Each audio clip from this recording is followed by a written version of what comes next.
Juste avant de commencer, voici un aperçu de ce que vous allez voir dans cette vidéo.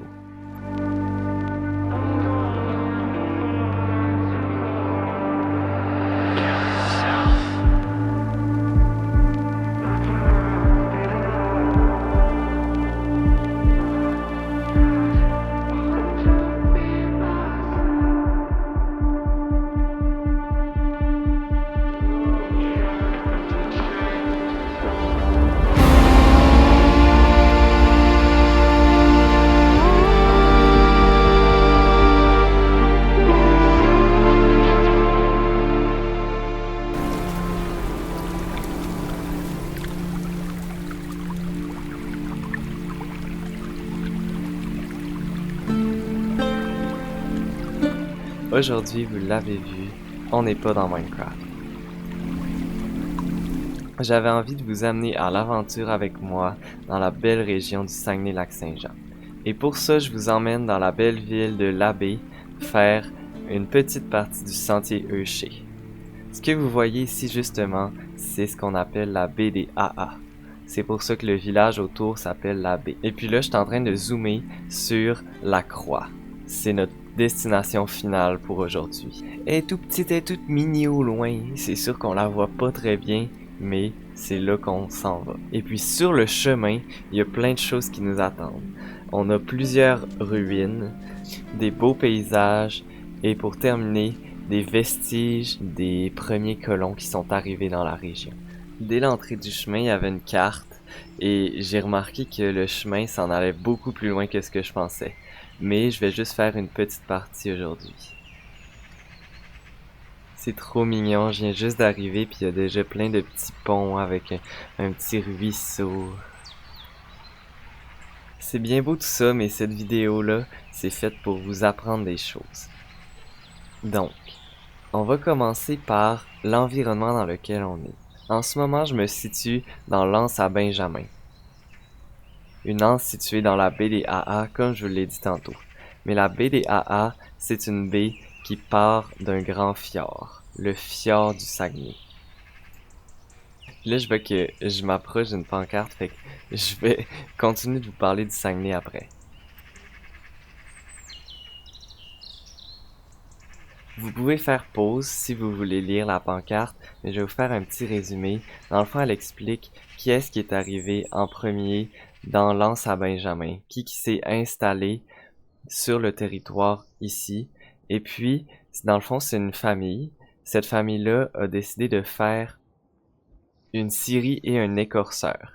C'est justement ça, les ruines qu'on va voir plus tard. Mais ils ont fini par vendre toute leur infrastructure à une compagnie plus grosse.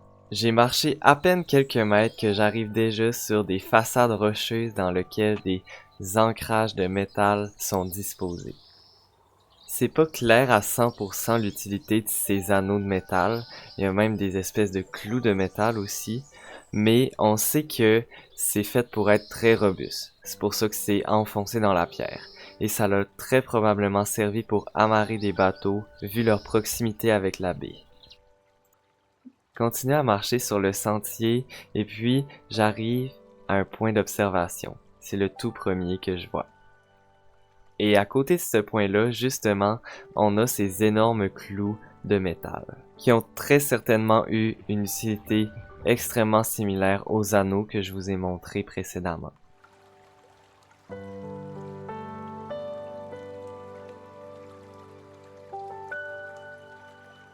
C'est magnifique comment la baie est calme.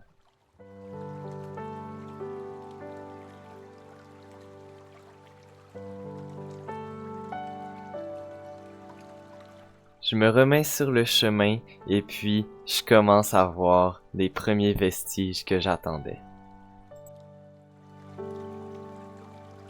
Ça m'étonne parce que je sais même pas à quoi ils servaient ceux-là.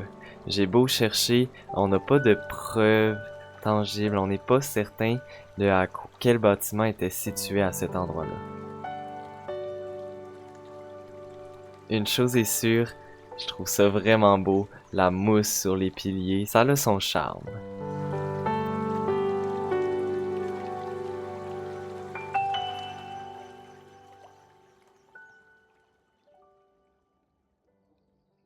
Et là, c'est vraiment spécial parce que le sentier passe littéralement entre deux piliers. Il y a une structure de bois qui a été faite en plein milieu. Mais c'était juste une question de quelques pas avant que j'arrive finalement à l'attraction qui nous intéresse le plus. Celle qui a le plus d'histoire, ben en fait, celle dont on connaît le plus l'histoire. Je vais vous avouer que l'histoire n'est pas non plus fascinante. C'est un ancien incinérateur de bois, parce que l'industrie forestière faisait beaucoup de déchets comme l'écorce, et ils pouvaient pas le transporter parce que c'est lourd, ça prend beaucoup de place, et on pouvait pas non plus s'en débarrasser facilement. Donc des incinérateurs comme celui-là étaient construits directement sur les sites pour brûler les résidus de bois qu'on n'a pas besoin. On voit justement plusieurs portes, plusieurs arches. Eh bien, c'est justement les arches dans lesquelles était mis le bois pour être brûlé. C'est vraiment en ruine. Il y a même plus de toit, seulement 2 murs, mais c'est quand même très intéressant à voir.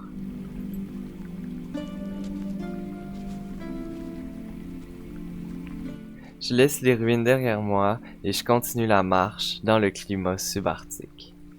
Petit avertissement ici pour les ophiophobes, je vais vous mettre un timecode parce que on va voir une couleuvre. J'allais faire un plan où on me voit juste marcher, mais là, j'ai commencé à marcher puis j'ai vu ça qui dépasse. Une couleuvre, c'est trop malade. Oh, elle a bougé. Elle s'en va dans l'arbre. Je pense qu'elle veut s'en aller. Faudrait peut-être la laisser tranquille, pauvre petite, je la dérange. J'ai laissé notre chère petite couleuvre tranquille, puis je continue ma marche. Le terrain commence à être plus rocheux et escarpé, je sens que j'arrive bientôt au sommet.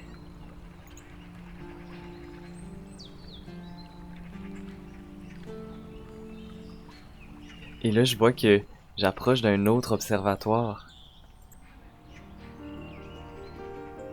Puis j'en profite pour prendre une petite pause parce que j'ai quand même un tout petit peu soif. Mais la vue est tellement belle, on est encore plus haut. J'ai une belle vue sur la baie des AA.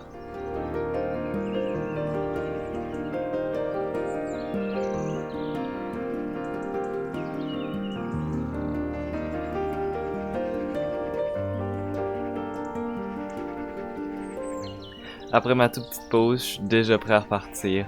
Parce que là, je suis plus motivé que jamais à aller voir la belle vue en haut. Imaginez comment ça va être encore plus joli rendu plus haut.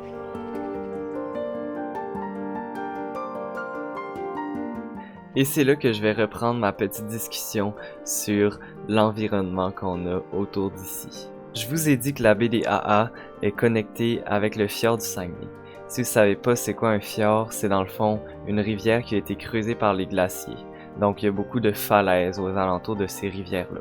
Et justement les fjords, ça fait souvent des microclimats. Ici au Saguenay, le climat est un tout petit peu plus chaud que ce qui devrait être. Parce qu'on est à une latitude quand même relativement haute. Normalement, dans ces endroits-là, on a du climat subpolaire. Mais au Saguenay, on a seulement du subpolaire doux parce que c'est un tout petit peu plus chaud. Le fjord crée un microclimat. Et là, bien sûr, quand on monte plus haut dans la montagne, ça devient du climat un tout petit peu subpolaire. Mais il y a quand même encore des feuillus.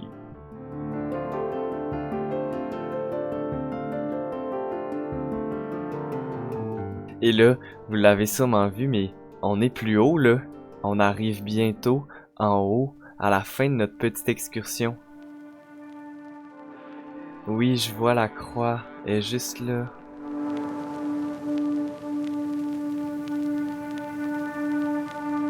La croix qu'on voit ici s'appelle la croix du centenaire. Elle a été érigée en 1938 à l'occasion du centenaire de la colonisation du Saguenay. Au début des années 2000, elle a été vandalisée et jetée en bas de la falaise. C'est quand même un peu violent. Mais aujourd'hui, il y en a une nouvelle, beaucoup plus solide, qui se tient droit au-dessus du cap, dominant la baie des AA.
Sur ce, j'espère que vous avez aimé cette vidéo, que vous en avez appris sur le Saguenay et sur la randonnée que j'ai faite. C'est un tout nouveau type de vidéo que j'ai voulu essayer. Je vous garantis que je vais en faire d'autres parce que j'ai beaucoup aimé ça. Sur ce, n'hésitez pas à laisser un pouce bleu, un pouce rouge ou un commentaire à me dire qu'est-ce que vous en pensez. Je vous souhaite d'aller jouer dehors, d'aller faire des randonnées comme j'ai fait. Et sur ce, je vous dis à la prochaine!